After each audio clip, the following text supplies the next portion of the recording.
Hello, everyone, and good evening. My name is Taryn Urquhart, and I am the Arts and Special Events Programmer here at the West Vancouver Memorial Library. On behalf of the library and the West Vancouver Art Museum, I would like to welcome you to tonight's Art Talk. While I recognize that we are all in different places this evening, I would like to acknowledge that the West Vancouver Library and Art Museum reside within the traditional, ancestral, and unceded territory of the Squamish Nation, Tsleil-Waututh Nation, and Musqueam Nation.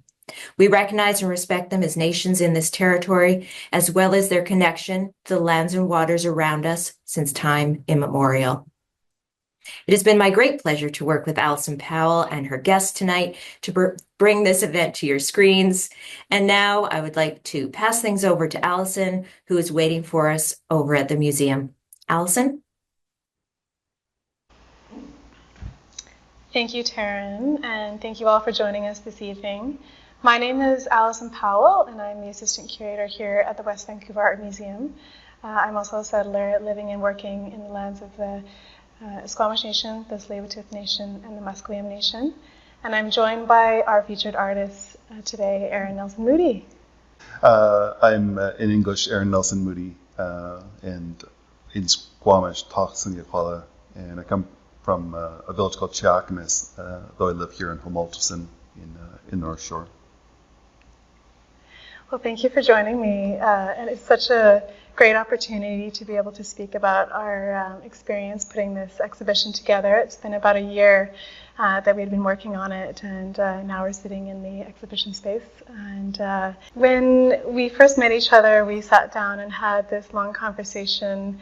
I asked you about what drew you to making art and what drew you to carving.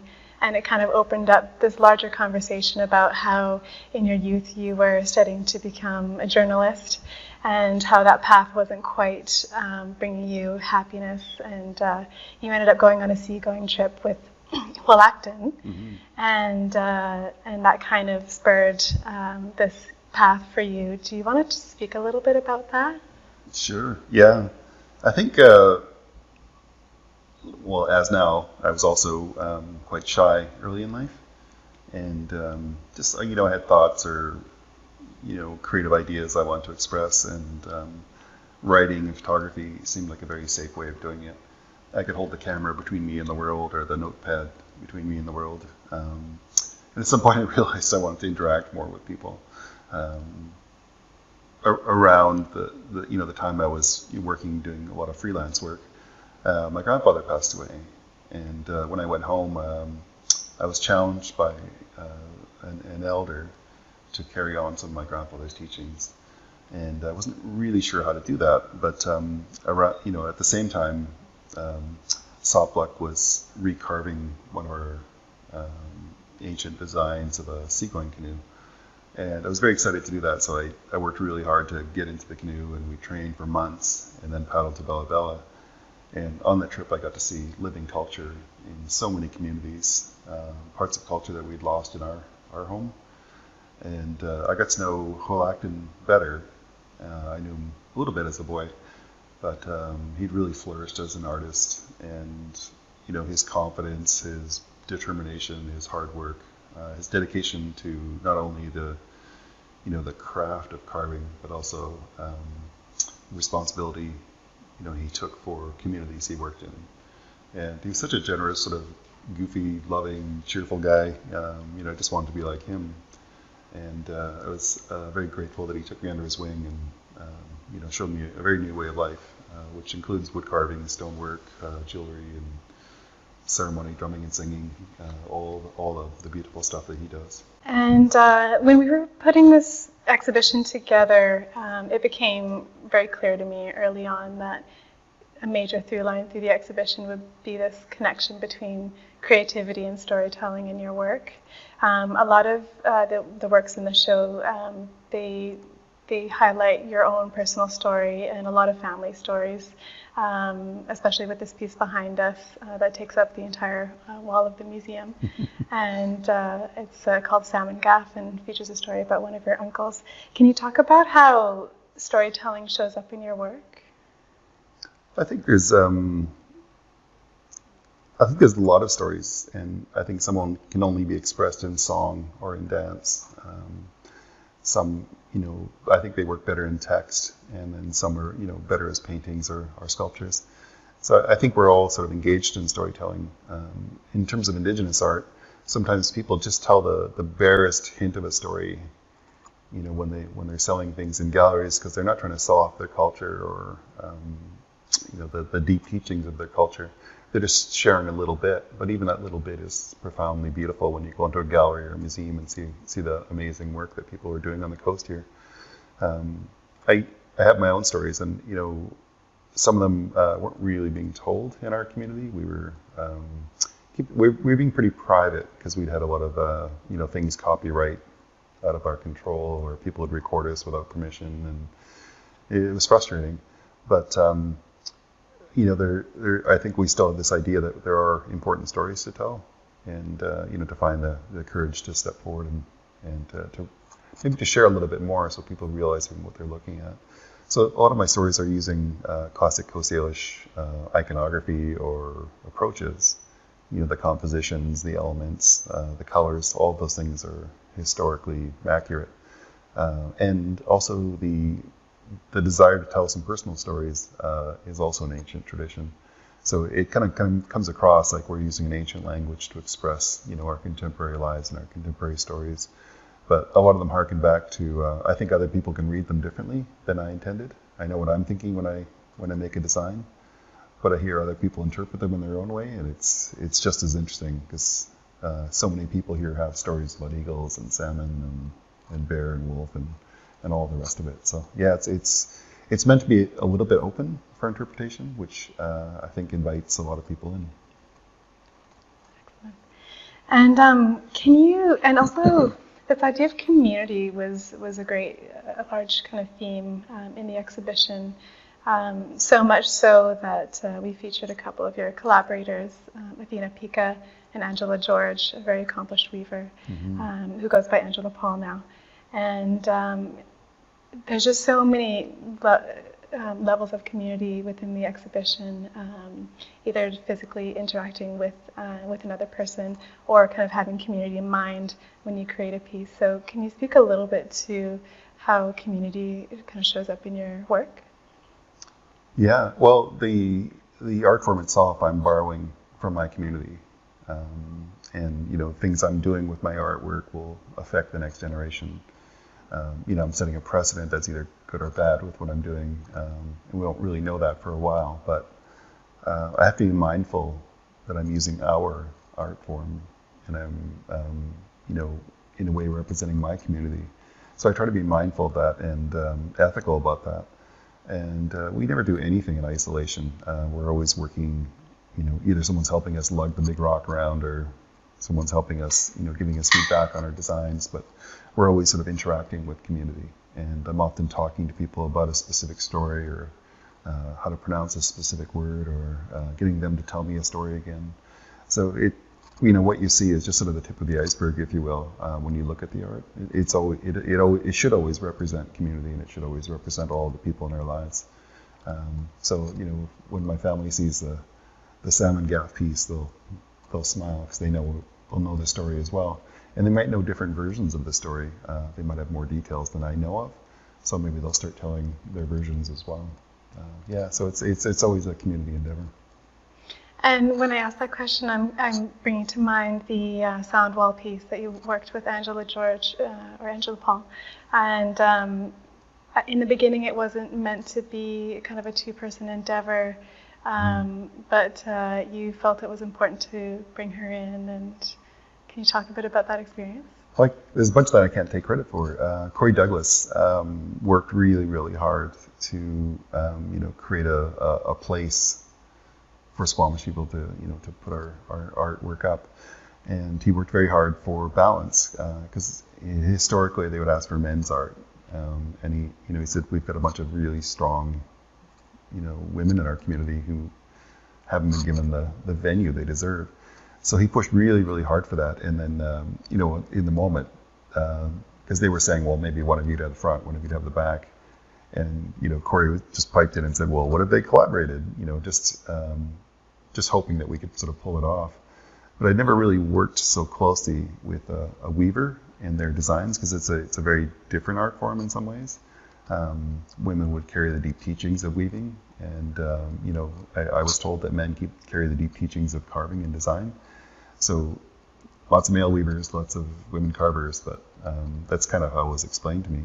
So I never really dug into the weaving compositions or formats, or just I don't know what all the words mean when Andrew was talking about the weaving, but we just kept talking, and she would scribble something on a napkin, and I would just translate it into a vector design, and we would use the color scheme from her weavings, and it was so collaborative. Like everything we did was, I can't remember what I did and what she did, but we did, the whole sound wall together. And it just pushed me as an artist, and I feel like it pushed us in a good direction, because we made all these interesting decisions to not just tell Squamish stories, but tell the Squamish stories that other people could relate to. Having lived here for even a moment, people become familiar with ravens and seals and all the rest of the things we depicted on that. And the entire sound wall, the entire length of it, is sort of bookended, if you will, by the fringe of the blanket. So it's like all of our territory sort of wrapped in this beautiful Salish blanket, which was Anda's idea. So yeah, it was nice to show a little bit of her work in this venue, because I've always relied on people like her in community and ceremony. Like she conducts so much work in our community. So yeah, I was really happy to have her in the room and inspire me some more. And I noticed also in the Witness Project, community was a huge underlying theme of that project. So there's a photograph in the exhibition, and it was taken by Nancy Bleck. It's one of my favorite pieces in the show, I think, because it's just so powerful. So it shows you standing in front of this big slash pile in the middle of a clear cut way up in Squamish territory. And you're leading a ceremony for the Witness Arts and Environment Project that you worked with for about a decade. Can you speak a little bit to that project? And since it happened kind of early on in your career, did that really kind of influence how you approached art going forward?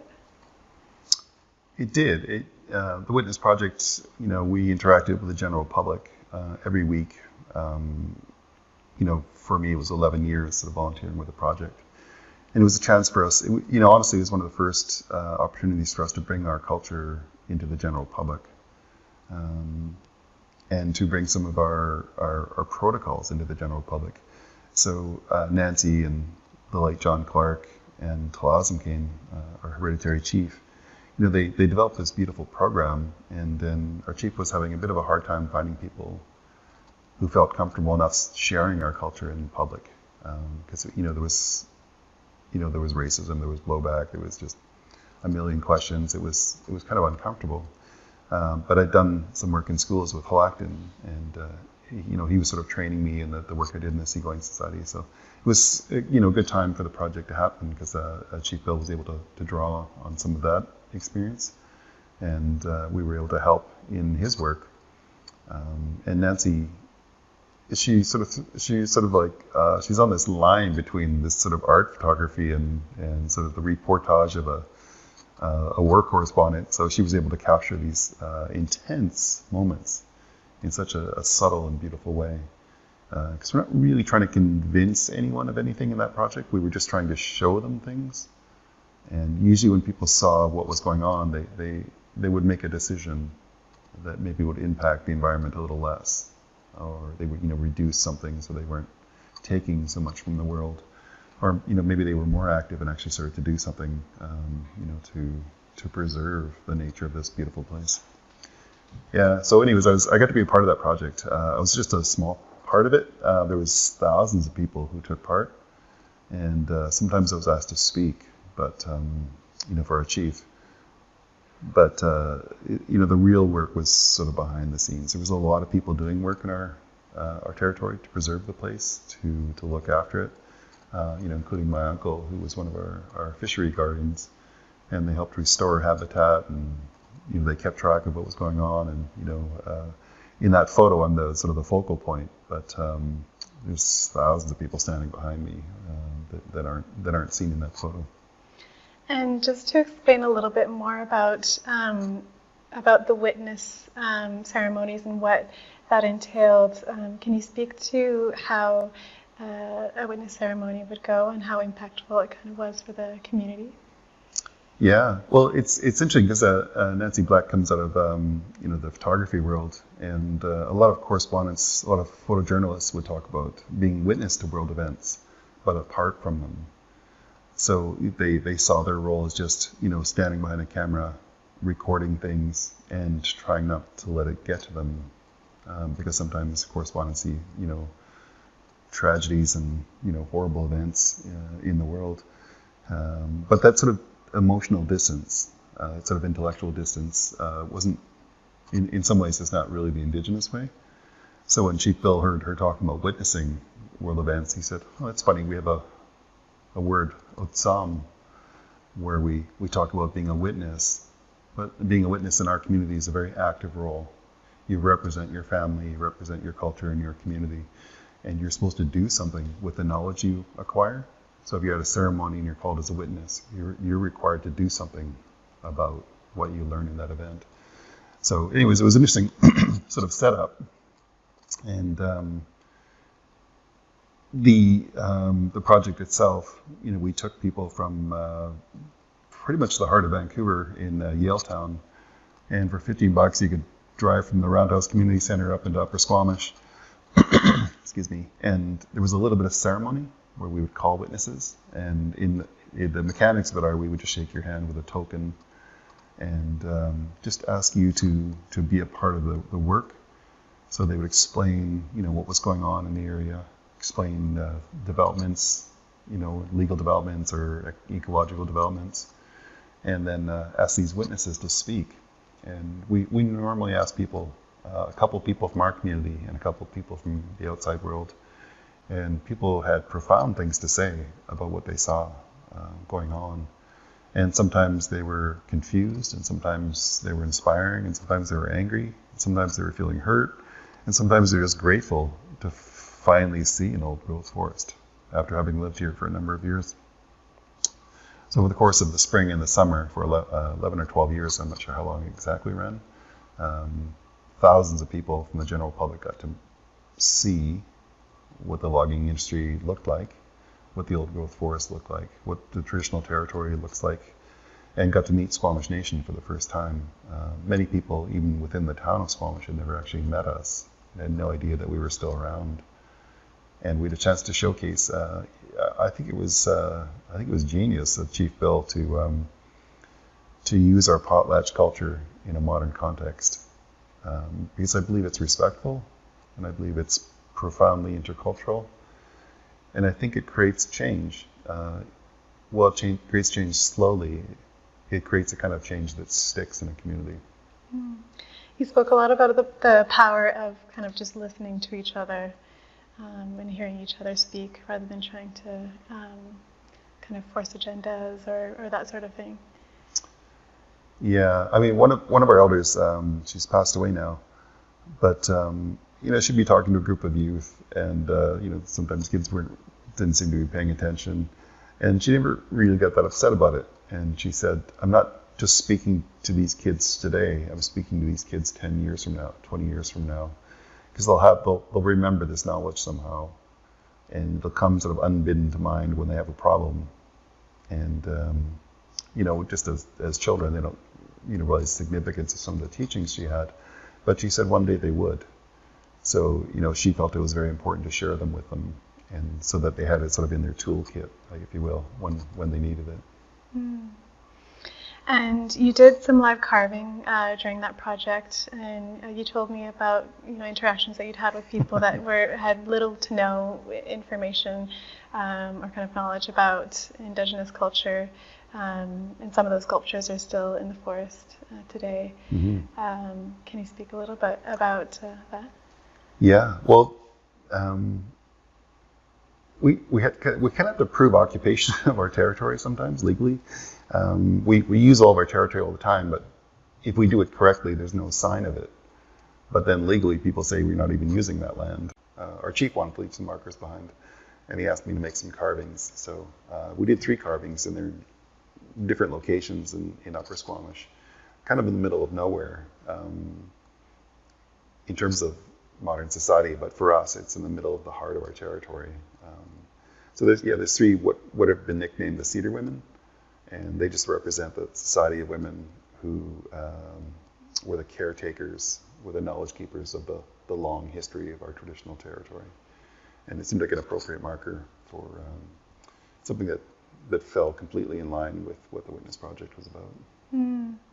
And then did that project influence your subsequent approach to creativity and carving? Because I know the Heart Story Project also involved you doing live carving, these women figures with the holes in their chest.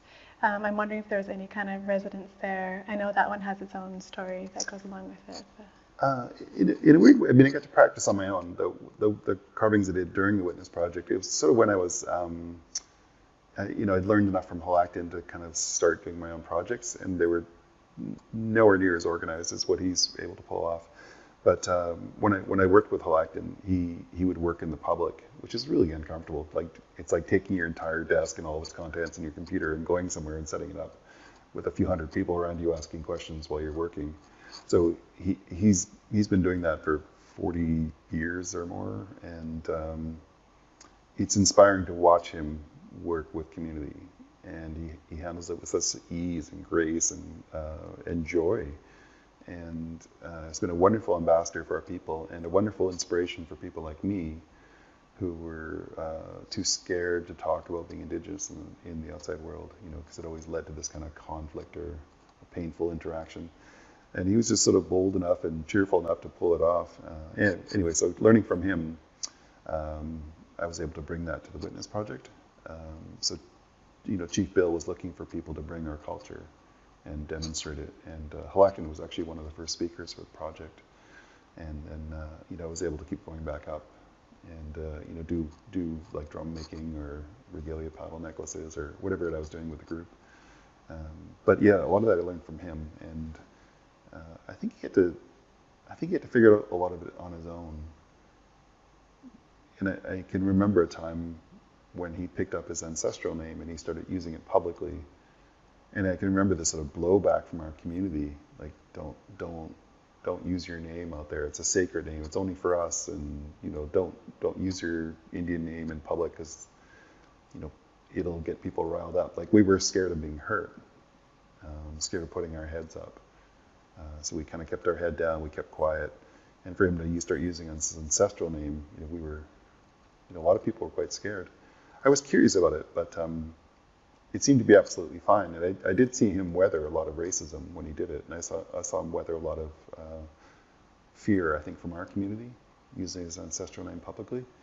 But he said, no, this is my ancestor's name. My father gave this to me in ceremony, and I'm proud to carry it.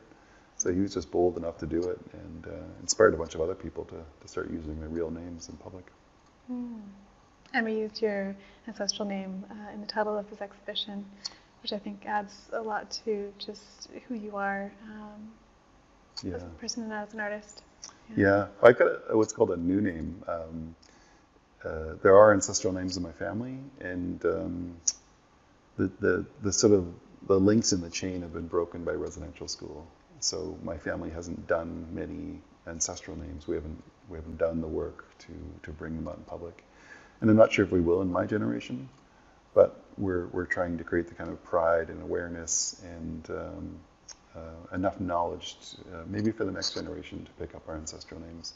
So in the meantime, Halacton's father actually gave me this new name, Tahsanihuala. So it's a different sort of category of name. But because it means the root of it is splashing, there's a lot of people vying for my name in the canoes right now. There's a lot of people out there splashing, so they're all bucking to get my name next. So maybe it'll get passed on. That's amazing. And I wanted to ask you a bit about the fact that you're an educator and you have been for many years, and you teach at Langara and Emily Carr, and I just wanted to ask you a bit about does being an educator inform the work that you do, or how do you feel it shows up in your work? Well, I think, I've always had these elders say we're all teachers. So the way any one of us carries ourselves when we're at a restaurant, when we're at work, there's other people watching. We're informing the next generation of how to behave in the workplace, in general public, how we treat people, how we treat family members. We're always sort of informing each other, and the formality of doing it in a school was another level of that. So sitting with elders in Squamish Valley, they were very strict with me about how I should be behaving if I'm working with children. They're very, very, very, very ethical. They're very, very disciplined when it comes to working with kids. So they had really high standards for me, and they're always shaking their finger at me, telling me to up my game, to be better, to be the best version of myself, and to be mindful that everything I do, children will be watching and learning from. So yeah, I think I think it informs everything I do, and I'm also mindful that I'm setting precedents with my art, because the art was almost extinct around here when I started. There was very few people who knew how to do it, and very few people could do it and get paid for it. So we were inspired by people like Susan Point to pick up this old form and start using it again. But being one of the early people here to pick it up again, myself, Raina Troro, we realized that we were sort of informing how it's done. So everything about the color use, or working on computers, or putting public art up, all of that has to be sort of relearned, I guess you could say, and retaught to the next generation. Mm. And I was really happy to hear that your Heart Story project was going to kind of take on this new life, or a new iteration. Can you tell me a bit more about what that will look like and where it sort of came from? Well, the origins of that piece were an elder telling me a story just about being wounded and about our efforts to heal ourselves. And it's kind of a long story, but when I did this little carving to try to express that idea, the way I understood the story when it was told to me, became this sort of object. And Susie Webster, a colleague of mine, a dear friend of mine, saw the piece and thought it should not just be in my backyard, but she thought that we could have a larger conversation around it. And she'd seen how Hull Acton works in the public. When we carve something, when we make something together, we have these wonderful conversations. So she actually asked Hull Acton what we should do with this project, and he said carve 7 of them and put them all over the world. And then we can't just ignore him, because we asked for his advice and he told us, so we kind of have to do that now. But what we're hoping to do is to involve other people who might do it in their own way. So in my way, I'm used to wood carving, but maybe someone will make it in stone, or maybe someone will, bend willow trees into a human form and, plant flowers around it. I'm not sure how they'll do it in another place. It doesn't have to be permanent.